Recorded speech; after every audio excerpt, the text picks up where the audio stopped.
सोचिए, भारत की राजधानी दिल्ली और वहां के ऐतिहासिक लाल किले के पास एक ऐसा धमाका होता है जो पूरे देश को हिलाकर रख देता है। चलिए, आज इसी घटना की एक-एक परत को खोल कर देखते हैं। तारीख थी 10 नवंबर 2025 और वक्त शाम के 6:52। ठीक यही वो पल था जब पुरानी दिल्ली की जो रोज की भागदौड़ होती है, जो हलचल होती है, वो एक भयानक धमाके की आवाज में कहीं खो गई। और देखिए, ऐसी किसी भी तबाही की सबसे भारी कीमत हमेशा इंसानी जानें ही चुकाती हैं। शुरुआती खबरों में ही यह साफ हो गया था कि 13 से ज्यादा लोग मारे जा चुके हैं और डर इस बात का था कि यह गिनती अभी और बढ़ सकती थी। तो चलिए सबसे पहले ये समझते हैं कि आखिर ये धमाका हुआ कैसे और कहाँ। देखिए, जो जगह चुनी गई वो कोई आम जगह नहीं थी। लाल किला मेट्रो स्टेशन का गेट नंबर 1, उसके पास का एक ट्रैफिक सिग्नल जहां हर वक्त भीड़ रहती है। और यहीं पर एक सफेद रंग की Hyundai i20 कार आकर सिग्नल पर रुकती है और ठीक उसी पल एक जोरदार धमाका होता है। अब बात करते हैं इस धमाके के असर की, क्योंकि ये सिर्फ एक कार में हुआ ब्लास्ट नहीं था। इसका असर एक सुनामी की तरह चारों तरफ फैल गया। इसका जो रिपल इफेक्ट था वो सोचकर भी रूह कांप जाती है। आसपास खड़ी गाड़ियां वो आग का गोला बन गईं। मेट्रो स्टेशन की जो बड़ी बड़ी खिड़कियां थीं, उनके शीशे चकनाचूर हो गए और पल भर में पूरे इलाके में सिर्फ और सिर्फ दहशत और भगदड़ का माहौल था। अच्छा, इतनी बड़ी तबाही के बाद जो सबसे बड़ा सवाल उठता है वो क्या होता है? ये कि इसके पीछे आखिर है कौन? और बस यहीं से देश की टॉप जांच एजेंसियां एक्शन में आ जाती हैं। इसे एक मामूली घटना नहीं माना गया, बिल्कुल नहीं। इसे तुरंत एक आतंकी हमला माना गया।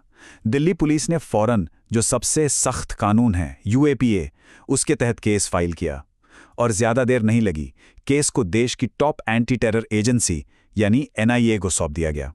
और जानते हैं शुरुआती सबूत क्या बता रहे थे? कि इसमें मिलिट्री ग्रेड एक्सप्लोसिव्स का इस्तेमाल हुआ है। मतलब साफ था, ये किसी नौसिखिए का काम नहीं था। अब सवाल ये है कि ये UAPA कानून इतना खास क्यों है? देखिए, सीधी सी बात है, ये भारत का सबसे सख्त एंटी टेरर कानून है और अगर ये कानून लगा है तो इसका मतलब बिल्कुल साफ है।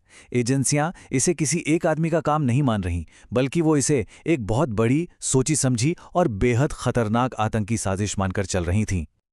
और फिर जांच में पहली बड़ी कामयाबी मिली। एजेंसियों ने उस शख्स की पहचान कर ली जो धमाके वाली कार चला रहा था।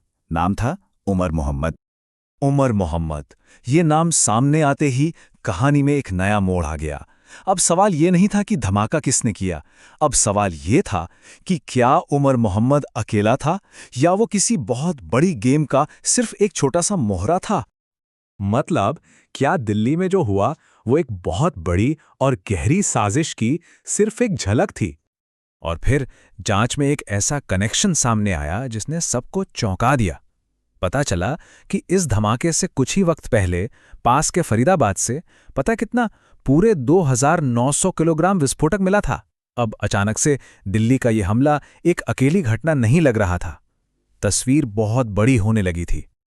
और जैसे जैसे जांच की परतें खुलती गईं, एक बहुत ही डरावना और उलझा हुआ जाल सामने आने लगा। खुफिया एजेंसियों को पता चला कि इस नेटवर्क में सिर्फ आतंकवादी नहीं हैं, बल्कि इसमें डॉक्टर्स, यूनिवर्सिटी से जुड़े लोग सब शामिल थे। मतलब ये एक ऐसी साजिश थी जिसकी जड़ें समाज के कितने अंदर तक फैली हुई थीं, कोई सोच भी नहीं सकता था।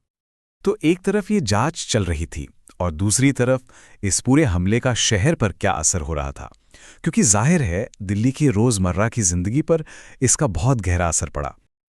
हमले के फौरन बाद पूरा का पूरा दिल्ली NCR जैसे एक किले में बदल गया। चप्पे चप्पे पर सुरक्षा बढ़ा दी गई। मेट्रो स्टेशंस हों, रेलवे स्टेशंस हों या फिर भीड़-भाड़ वाले बाजार, हर जगह भारी पुलिस फोर्स तैनात थी। और ग्राउंड जीरो मतलब लाल किला मेट्रो स्टेशन, उसे तो जांच के लिए पूरी तरह से बंद ही कर दिया गया। हाँ, ये बात सही है कि बाहर से देखने पर जैसे चांदनी चौक जैसे इलाकों में जिंदगी धीरे धीरे पटरी पर लौटती हुई दिख रही थी। दुकानें वापस खुल रही थीं, लेकिन लोगों की आंखों में जो डर था और माहौल में जो एक अजीब सी खामोशी थी, वो साफ महसूस की जा सकती थी। तो जांच एजेंसियां आज भी इस पूरे नेटवर्क की परतें खोलने में लगी हैं, लेकिन सबसे बड़ा सवाल वो अब भी वही है, इस उलझे हुए जाल का अगला सिरा आखिर कहाँ जाकर जुड़ेगा?